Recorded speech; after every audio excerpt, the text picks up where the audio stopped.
Benvingudes al primer podcast de Graf per al Barcelona Gallery Weekend. Començarem algunes preguntes. Quan ha estat l'última vegada que heu entrat a una galeria d'art? Ets de comprar galeries? Saps que disposen d'una programació pròpia? Què saps del col·leccionisme? Has pensat alguna vegada adquirir art?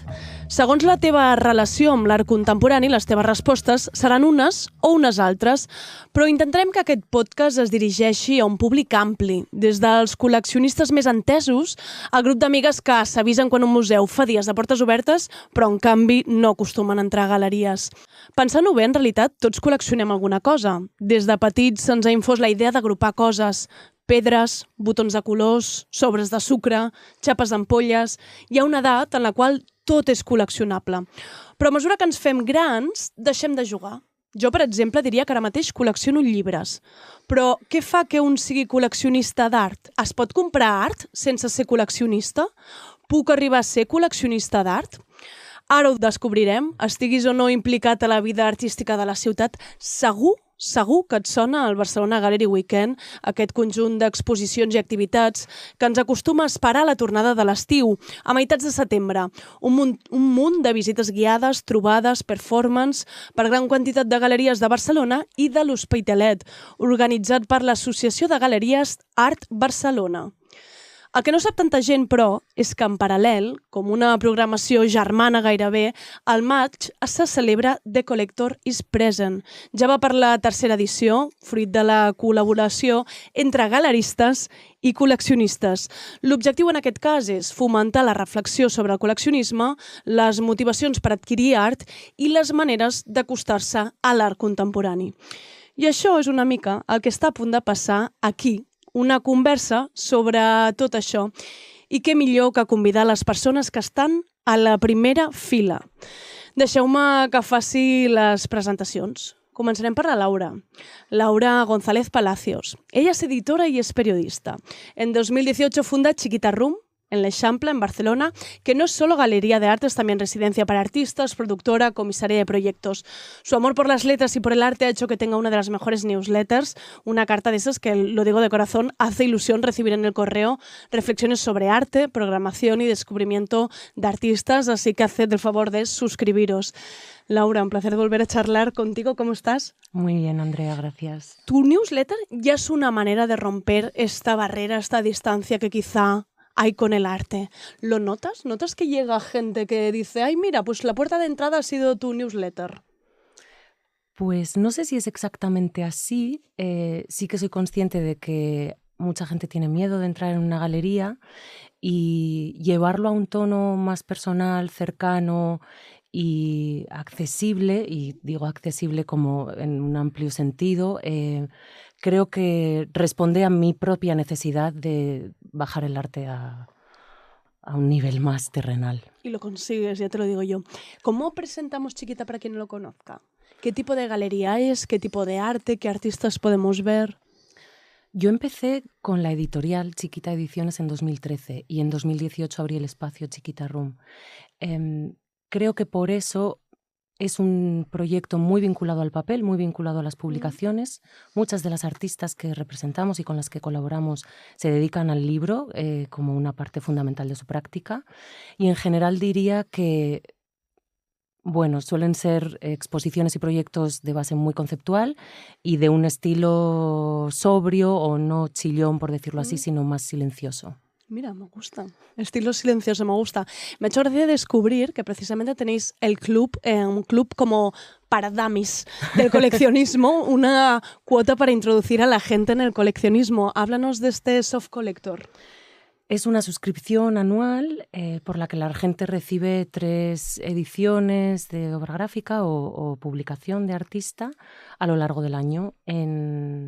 En enero, como regalo de Reyes, que nosotras celebramos la Noche de Reinas, en Sant Jordi, porque es un proyecto muy vinculado al libro, y durante el Gallery Weekend, precisamente también como con esta vocación de fomentar el coleccionismo más allá de la economía, por decirlo así. Una muy buena puerta de entrada y ahora hablaremos más de ello, pero hablamos con Cristina Rivas. Hola, Cristina. Hola, ¿qué tal? Ella es la coleccionista de Chiquita Room para The Collector's Present. Del 8 de mayo al 8 de junio podremos ver parte de la colección de postales de Cristina. Cristina es arquitecta, urbanista y coleccionista. Es doctora en arquitectura y uno de sus ejes de estudio son las tarjetas postales. Su último libro es Greetings from USA, Saludos desde España, en un intercambio de cartas con Juan José La Huerta. Cristina, ¿cómo empieza esto del coleccionismo y por qué las tarjetas postales? Bueno, el coleccionismo en mi caso empieza desde que tengo uso de razón, con muchos objetos. ¿Qué objetos? Cuéntanos. Empieza con lo típico que coleccionábamos todos, cromos, pegatinas, pero bueno, sigo con cajas de música, peinetas, souvenirs y bueno, y finalmente, claro, las postales, bueno, no tan finalmente, sino que ya empiezo a guardar las que recibo, que esto no lo considero una colección, pero sí que empecé de broma con postales de los años 60. Ya había en los 80 la suficiente distancia como para que hicieran cierta gracia, ¿no? Postales de familias, parejas, después postales absurdas de coches, autopistas, y ahí empieza a surgir la colección. Ahí sí. La devoción, la adicción a las tarjetas. ¿Estamos hablando ya de un problema de espacio o todavía...? Sí, totalmente. Vale. ¿Has adquirido algún otro tipo de arte? ¿Coleccionas algo más relacionado con el arte? No lo considero una colección, pero sí que adquiero alguna pieza artística, alguna pintura, y sobre todo fotografía, que es lo que quizá más me interesa. Pero sí, también. Ahora hablaremos más de ello. Tenemos por aquí también a Thales Tomasini. Hola, ¿qué tal? Bienvenido a Barcelona. Gracias. Él es coleccionista y comisario de arte que lleva involucrado en el arte digital desde los años 90. Un pionero, compartió su conocimiento sobre arte digital en espacios como la Universidad Carlos III de Madrid o en congresos como la NFT Barcelona. En el año 2020 fundas Zardoz Club, una galería virtual y una colección de arte en su mayoría digital. Y durante The Collector's Present, en conversación con Manuel Lomas, podremos ver un recorrido virtual y performativo por parte de tu colección en House of Chapaz. ¿Es así? Es así. Estaremos ahí quizás contestando a la gran pregunta, ¿no? ¿Cómo se disfruta del arte digital? Entonces haré un poco una demostración práctica de cómo se colecciona, cómo se administra. Va a ser interesante. ¿De dónde te viene a ti este gusto por el arte digital? ¿Cómo te pica el gusanillo?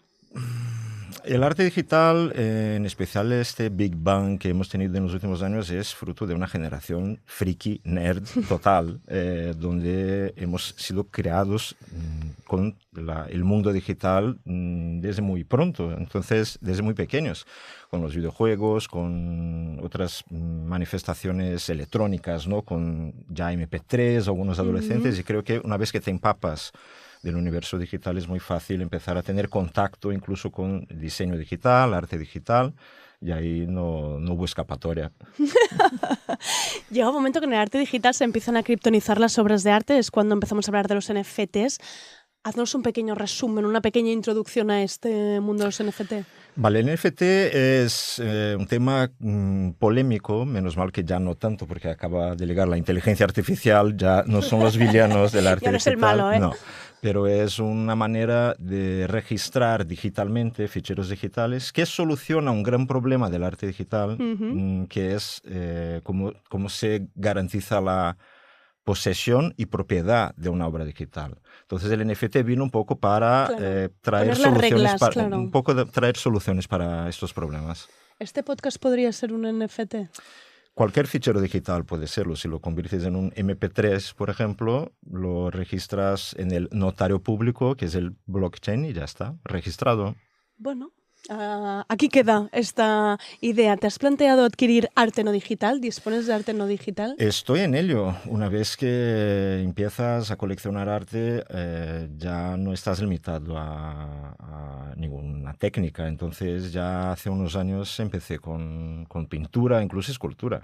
Enganchado al coleccionismo, ahora hablaremos de ello. Tenemos también en la mesa a Jorge Bravo, está detrás de la galería Ed Hall. Ha sido un poco de todo, Jorge. Has sido comisario, montador, diseñador de exposiciones, representante de artistas, pero es en 2011 donde abres tu propia galería, en sus inicios ubicada en el barrio del Raval, para el 2018 mudarte a una nave industrial del Hospitalet. La galería ha invitado durante The Collector's Present a los integrantes de Caniche Editorial a presentar una pieza de Itziar Ocariz. Hola, ¿Cómo estás, Jorge? Muy bien. ¿Qué Gracias. tal? Oye, ¿cómo describirías el arte que recoge tu galería? Si no tengo mal entendido, empezasteis con dibujo.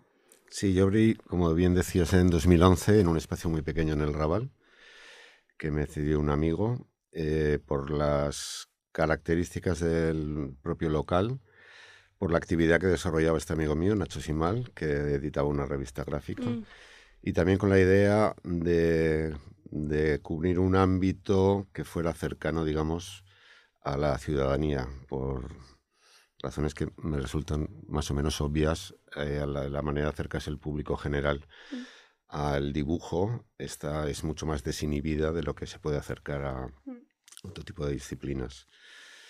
Y también, como digo, el tamaño y el formato de la galería pues invitaba a eso.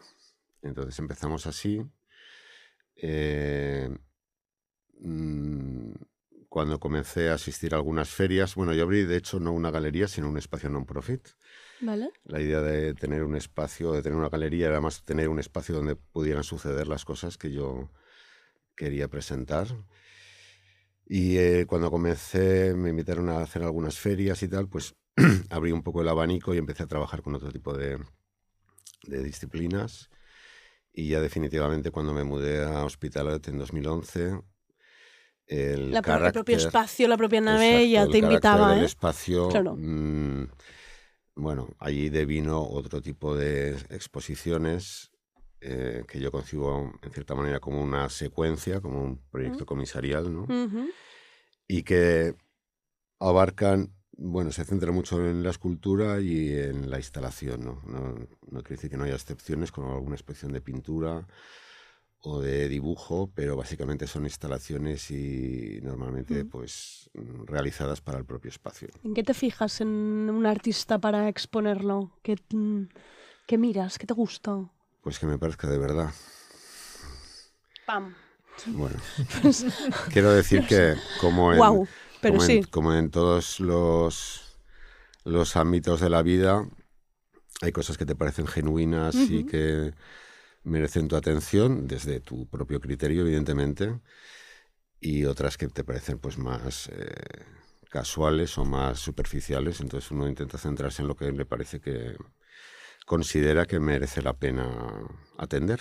No es tan fácil encontrar la verdad hoy en día. Tienes ahí un buen trabajo. Bueno, lo intentamos.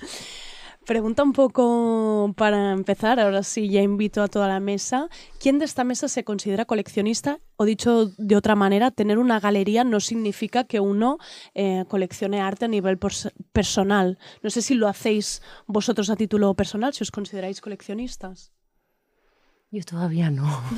Bueno. Pero he comprado alguna cosa, me gustaría comprar más. En la medida de mis posibilidades también intento apoyar a los artistas de Chiquita Room, pero no puedo decir que tenga una colección ni que sea mi papel. ¿A partir de qué obras se habla de una colección? O sea, ¿cuándo uno se considera, vale, esto ya es una colección? No sé, porque coleccionismo hay de muchos tipos, como en concreto respecto al arte también hay muchas maneras distintas de aproximarse, de llegar a ser coleccionista, quiero decir, con motivaciones muy diferentes por parte de las personas, ¿no? Y no sé, yo creo que tienes 10 piezas y están bien asociadas entre sí, eso se podría llamar una colección. Puede que tengas 50 y eso pues es un montón de cosas, ¿sabes? ¿Compartís un poquito la idea? Sí, totalmente. Yo creo que una colección al final no es un tema tan cuantitativo como cualitativo, que tiene que haber un proyecto detrás. Yo creo que una colección no es una acumulación, sino que al final hay un proyecto, ¿no? Que tenga un sentido. Claro, entonces... Es como construir un relato propio. Claro. La ventaja que tienen seguramente las piezas de arte es que te puedes aproximar a ellas desde perspectivas muy diferentes, ¿no? Cada uno aporta su propia lectura y en la manera en que asocias unas piezas con otras, allí se va destilando un poco pues, tu visión o tus intereses, ¿no? Pasa con las bibliotecas, ¿no? Tú hablabas de que coleccionas libros. Creo que también es una buena manera de retratarse a través de los libros que cada persona puede tener en su biblioteca. O sea, ponemos diferencia entre lo que es coleccionar y adquirir obra de arte. Entre coleccionar y acumular, diría yo, ¿no? Interesante. Habladme de vuestra primera compra, aunque no te consideres coleccionista. ¿Cuál fue lo que os motivó a esa primera compra, a esa primera adquisición, a ese primer encuentro con una pieza de arte? ¿Cuál fue el impulso? Bueno, mi caso es un poco raro porque para mí las postales son piezas importantes, ¿no? Creo que lo son. Entonces no lo diferencio, a ver, sí que lo puedo diferenciar de un Picasso o de una obra en otra escala, pero para mí yo puedo estar, vamos, súper eufórica habiendo comprado una postal que he perseguido o que me he encontrado, o quizá porque me la he encontrado en el suelo y para mí también es una adquisición. Pero si la pieza lo vale, para mí es igual de importante, ¿no? Y entonces, bueno, tengo varias piezas que recuerdo especialmente, o porque las he perseguido o porque han sido una sorpresa, pero son postales, claro. Qué maravilla. ¿Talis, en tu caso? En mi caso, el interés quizás empezó con la familia. Mis tíos y tal siempre eran... mi abuelo era crítico de arte, mis tíos coleccionaban, entonces lo de observar arte alrededor siempre lo he tenido. Y empecé adquiriendo arte, lo típico, de amigos artistas, de obras pequeñas y tal, y cuando te das cuenta ya dices, hay un ser multicelular, aquí ya no son piezas sueltas, ¿no? Se está formando algo. Pero creo que es muy poco a poco. Yo creo que nadie dice, he decidido ser coleccionista, claro. ¿no? Entonces, quizás, pero hay un momento en que llegas a... Cuando empiezas a pensar en tu colección, creo que ahí es el momento que puedes quizás decirte coleccionista, ¿no? Claro, es lo contrario a lo que ocurría en septiembre cuando llegaban los coleccionables en los kioscos, que era como la primera piedra y la gente se quedaba en la primera piedra con la idea de coleccionar, pero no llegaba. Aquí es al revés, en tu caso empiezas a adquirir arte digital y empieza a tener sentido más tarde, más adelante. Exactamente, sí. O sea, hay un punto también que dejas de coleccionar para decorar, no, sino para crear un sentido, claro. Igual que una obra. Una obra aislada puede tener sentido o no, o ser muy ligera o muy despretenciosa, pero la colección empiezas a crear una cohesión y ahí es, creo que cuando empiezas a dar atención a ello, ¿no? ¿En tus primeras compras te ayudó alguien, te recomendó a alguien? ¿Eras tú? ¿Con tu intuición?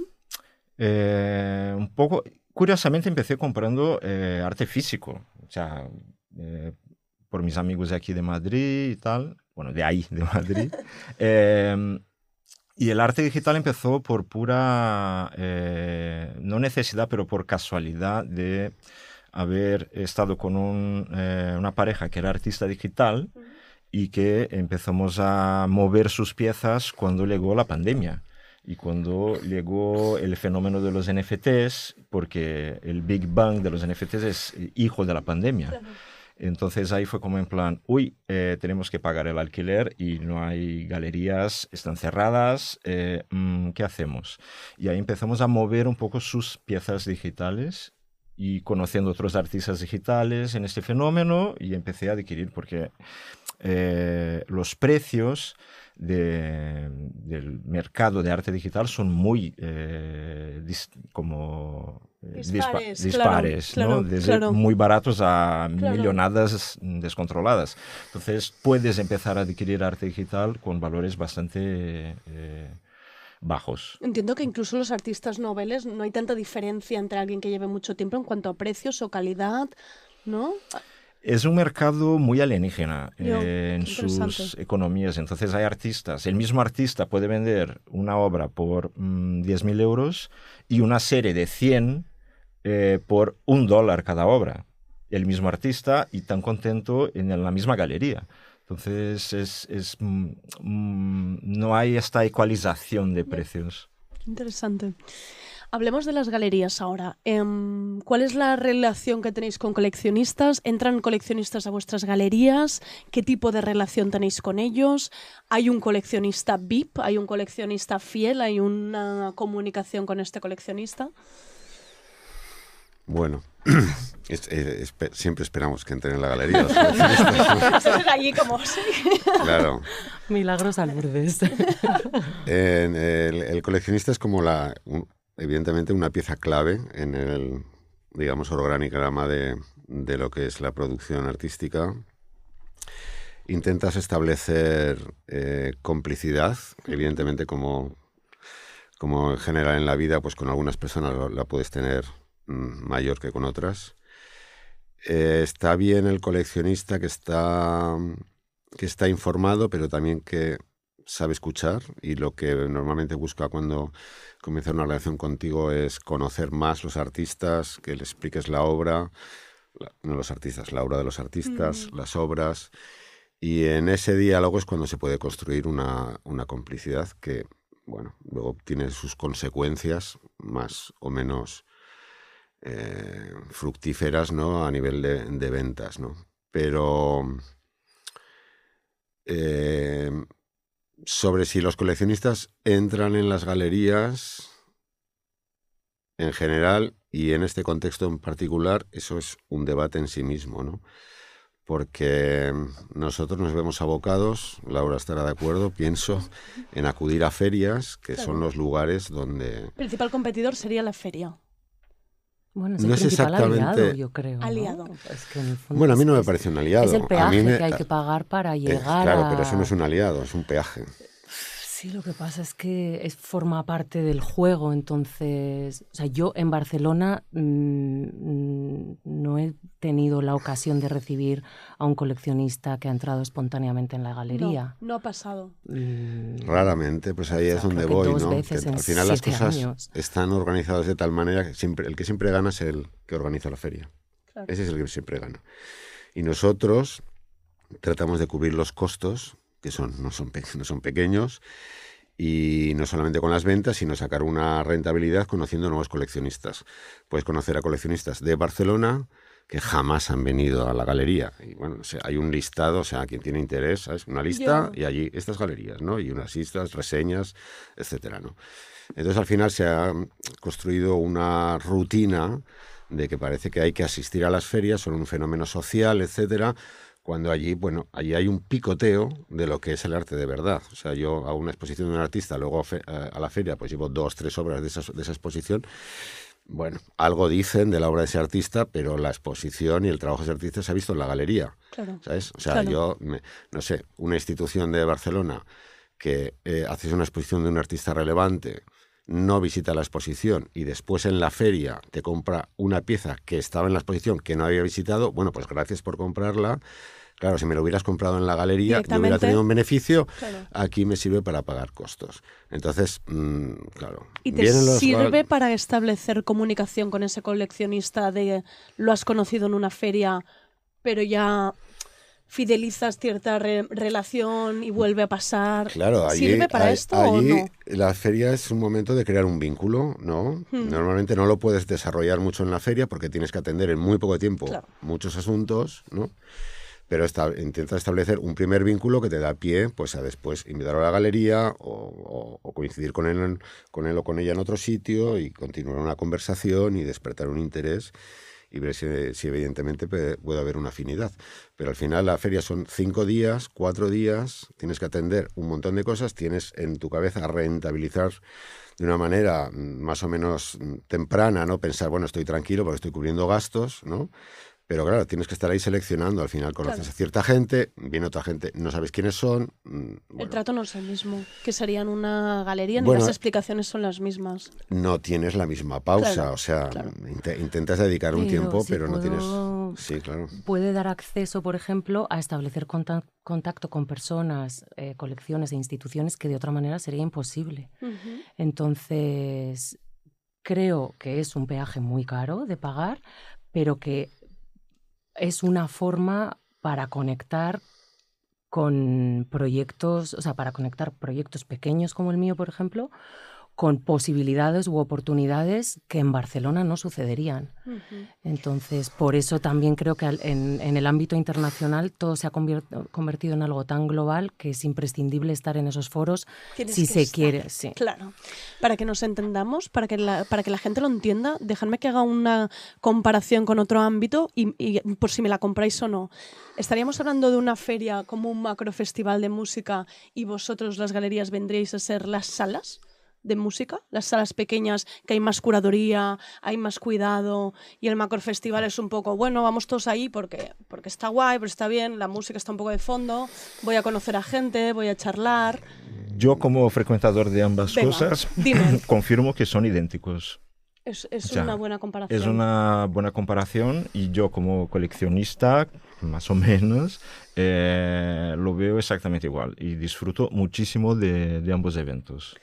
¿Y dónde dirías que adquieres más? ¿Dónde está para ti, dónde te da más seguridad adquirir una obra de arte? ¿En feria o en galería? Es que el proceso de adquisición de obras tampoco es hiperinstantáneo, ¿no? O sea, ves las obras que te interesan, haces un poco tu presupuesto, dejas fermentar un poco más. El proceso no es instantáneo. En un festival de música sí. Ahí incluso pagas anticipado lo que vas a disfrutar. Pero ya el ciclo de venta de obras de arte es más lento. Entonces yo creo que la feria es un excelente momento para conocer artistas nuevos, galerías nuevas, establecer estas relaciones con las galerías. A mí me parece es un poco como el capitalismo, ¿no? Es el juego que hay, se puede escapar, estaría bien escapar de ello o crear nuevas formas, ¿no? Quizás menos agresivas financieramente hacia las galerías, pero para el coleccionista es un evento muy interesante. Sí, yo, si me permitís, hay un componente social en las ferias, que tú apuntabas en los macrofestivales, no lo sé si es lo mismo, pero que deviene, en mi opinión, excesivamente importante, ¿no? Sobre todo cuando compruebas que muchas veces los intereses y cómo la atención que se presta a unos artistas, a unas galerías, tiene mucho más que ver con la capacidad social y relacional de las personas que con lo que estás presentando. Entonces, eso a mí me parece una perversión, ¿sabes? O sea, es como tienes que ser un experto en relaciones públicas para conseguir que se fijen. No, perdona, pero si es que estoy hasta allí, ¿sabes? O sea, míralo, ¿sabes? Pero es así en muchos ámbitos. Bueno, quiero decir que la perversión... Que sí, que es así, pero no lo vamos a aplaudir. Yo por lo menos no lo voy a aplaudir. O sea, pagas un peaje, otro, ¿sabes? O sea, te esfuerzas en eso, pero... Pues no, para mí no es lo ideal, digamos, ¿eh? O sea, no quiero decir que uno tenga que ser obligatoriamente antipático, ¿sabes? Pero... Sí, que te estás obligado a venderte, que las cosas claro, se determinen y se incline la balanza en adquisiciones, incluso institucionales, por unas cuestiones que no tienen que ver propiamente con la calidad del arte, pues me parece muy perverso. Y en cuanto a la de las visitas en las ferias, no sé, o sea, que tú, para conocer a un curador internacional o al representante de una institución, lo tengas que conocer en una feria, cuando su obligación, es va a una ciudad, visita las galerías, visita los estudios, y así como conoce el tejido y el contexto de esa ciudad. Entonces, si en vez de hacer eso, todos van invitados a una feria, porque allí en Madrid lo pasan fenomenal y tal, pues bueno, pues genial, porque una parte de lo que nosotros pagamos, pues es invitarlos, ¿sabes? Pagarles el hotel y de paso algunas cenas. Bueno, pues... ¿Y cómo se podría entonces revertir esto y reforzar el coleccionismo local de una ciudad como Barcelona o en el caso de Madrid, o crear más comunidad y más comunicación entre galeristas directamente coleccionistas? ¿Cómo se puede hacer eso? Yo lo estoy intentando hacer con este programa, por ejemplo, ¿no? O sea, Y la newsletter no está mal también como manera. Sí, la conversión es igual a cero. O sea, en el fondo hay, quiero decir, sí, la conversión de esa newsletter es, a la gente le encanta y aplauden un poco este tono tan cercano y tan abierto, pero no hay conversión. Entonces, con una suscripción de 150 euros al año, en el fondo, y a través de esta fórmula, sí que he llegado a crear nuevos y nuevas coleccionistas. A mí me pasa que, en general, tanto artistas como coleccionistas están muy en mi entorno personal. Claro. Entonces, es una cosa como muy gota a gota, pero es una fórmula que he pensado que puede ser asequible y accesible para gente como yo o para gente de mi entorno. En Barcelona creo que habría que ponerse muy manos a la obra y que mucha gente y muchas instituciones se remangaran las manos de verdad para que el coleccionismo fuera mínimamente, bueno, no lo sé, yo hablo de mi experiencia aquí, que sentir que existe. Sé que hay mucha gente que compra en Barcelona puntualmente, sé que hay gente que se enorgullece de no comprar en Barcelona y comprar en París. Está esta cosa también bastante snob del coleccionismo, entonces hay que ver dónde cada persona puede sentirse representada, puede sentir que hay conexiones que pueden ser fructíferas o que es simplemente perder el tiempo con gente que no va a pasar nada, ¿no? Pero creo que es un tema, o sea, creo que es un tema que es de sector, o sea, es bueno, transversal. Es que yo aplaudo la iniciativa de Laura y me parece muy importante tratar de captar y de establecer vínculos con un tipo de coleccionismo de, digamos, medianos recursos amateur, o pocos, sí, ¿no? Sí. No amateur como coleccionista, sino, digamos, con un nivel, con un poder adquisitivo X, ¿no? También es verdad que muy grande tiene que ser esas pequeñas aportaciones para que a nivel económico resulten, ¿no?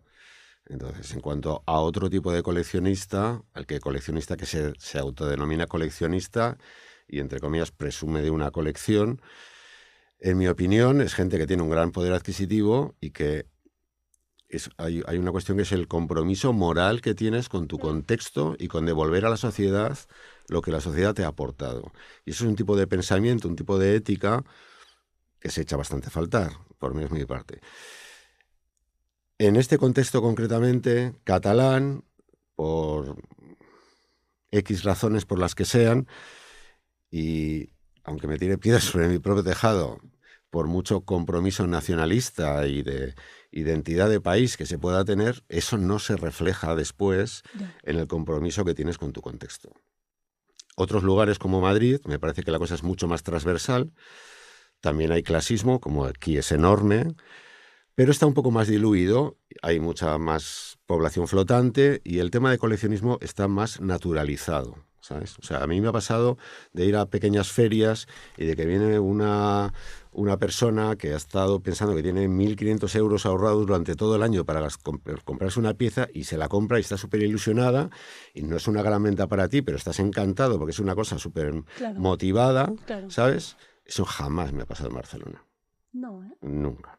Yo estoy de acuerdo en que siento que el coleccionista no siente la responsabilidad del apoyo que supone su papel y su acción, tanto para artistas como galerías. Bueno, y como legado y como archivo en sí también, ¿no? De la propia Lo que pasa es que ahí mucha gente se está encontrando que la gente que hereda las colecciones se quiere deshacer de ellas. Yo creo que la colección es algo muy personal y una vez traspasa se pierde la eso... emoción, sí. el sentimiento. Sí. ¿Qué le diríais a alguien que quiere empezar una colección? ¿Por dónde empiezo? ¿Cuáles son los primeros pasos? ¿Debo formarme antes? ¿Necesito formación? ¿Me van a engañar? ¿No me van a engañar?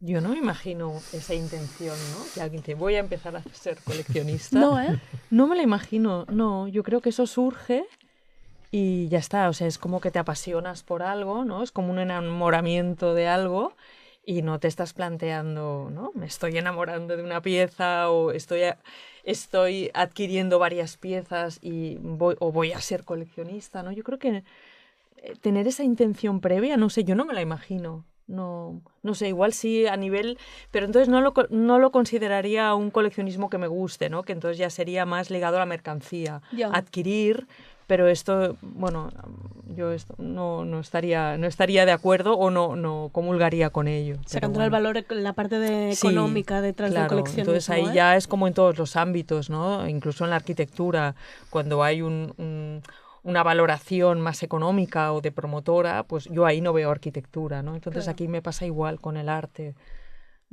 Creo que es otro criterio muy diferente, ¿no? Por eso no entiendo ese inicio, esa voluntad de inicio desde fuera.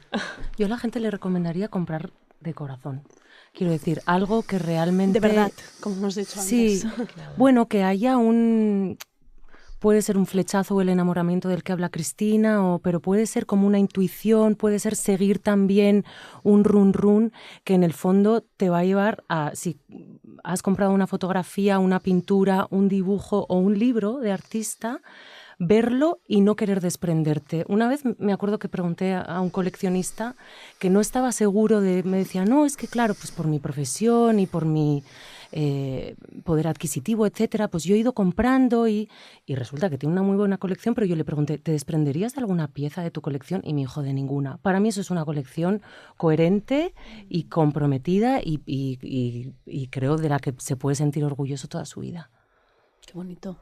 Oye, para acabar, del 8 al 11 de mayo se celebra The Collectors Present, la colaboración entre coleccionistas y galeristas del Barcelona Gallery Weekend, organizado por la Asociación de Galerías Art Barcelona.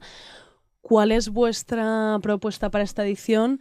¿Qué podremos ver? Aquí hay un dúo artístico que nos ofrecéis para estos días. Bueno, en Chiquita Room estará parte de una colección, pero también con una idea de fondo bastante potente. Yo creo que es lo que decía antes, ¿no? Que una colección no es una acumulación, sino que hay una idea. Una intención, ¿eh? Exacto.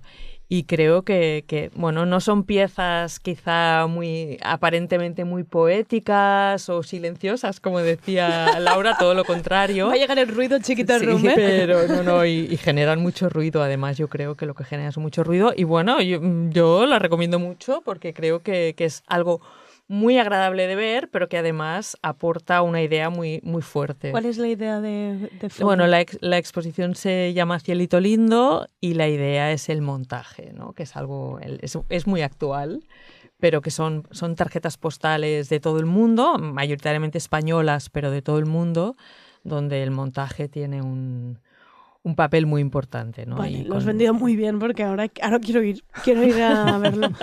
Jorge, ¿qué nos espera en la galería? Yo he invitado a los responsables de una editorial llamada Caniche, que se dedican sobre todo a pensamiento contemporáneo, muchas veces de artistas. Presentaremos una pieza de Itziar Ocari de su colección, un vídeo, y bueno, se tratará de debatir un poco, porque ellos no se denominan a sí mismos coleccionistas, sin embargo, al final tienen un grupo de obras que se podría llamar perfectamente una colección. Debatiremos sobre eso un poco.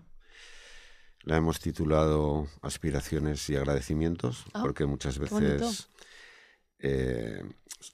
debatiremos también sobre la singularidad y la manera, el rol que cada persona juega en este organigrama, desde, en su caso, editores, pero también, aunque no quieren denominarse así, coleccionistas, en mi caso como galerista, y centraremos en el trabajo de Itziar Ocari, porque es una de las artistas de referencia tanto de la galería como de su no colección. O sea, temas tratados aquí en la mesa, pero hechos arte, hechos de exposición. Me interesa, la verdad. Bueno, veremos cómo resulta. Será una charla, yo pienso que interesante. Sí. Veremos lo que sale. Teles, la típica pregunta que seguro te deben hacer mucho, debe ser insoportable. En este caso, entraremos aparte de tu colección de arte digital, ¿eso dónde está? ¿Cómo entramos? ¿Dónde está ubicado? ¿Cómo se ve? El tema incluso almacenaje y conservación de arte digital también se está investigando mucho, ¿no? Porque ya hay colecciones digitales que se han perdido en los últimos años o obras que están No me digas, típico disco duro que es... Exacto, no me tal puedo cual, creer. sí, sí. O cintas magnéticas o cosas por el estilo, o la obsolencia programada Sí. avanza cada vez más rápido. Entonces, la preservación es un tema complejo. Claro. No es porque está en la nube, está para siempre. Esto es todo lo contrario. Entonces, en el Collector is Present hablaremos, Manu y yo, pero no solo de estos matices con arte digital, pero sino de arte contemporáneo y físico molecular, justo de cuando llegas a este punto de, ups, me he vuelto coleccionista, ¿cómo empiezo a pensar en estos temas, ¿no? Y ahí haremos un debate entre molecular y digital. Ups, creo que soy coleccionista, me gusta mucho como título, la verdad. Sería casi el titular final de esta charla preciosa que nos habéis regalado. Me ha gustado mucho, yo me estaría 2 horas aquí más, pero creo que no nos dejan. Gracias a todos por vuestra participación i ens veiem a les 16 galeries del The Collector is Present a Barcelona, a l'Hospitalet i a Santa Margarida i als Monjos. Jo sóc l'Andrea Gómez, moltes gràcies per escoltar-nos. Muchas gracias. Gracias, Andrea. Gracias.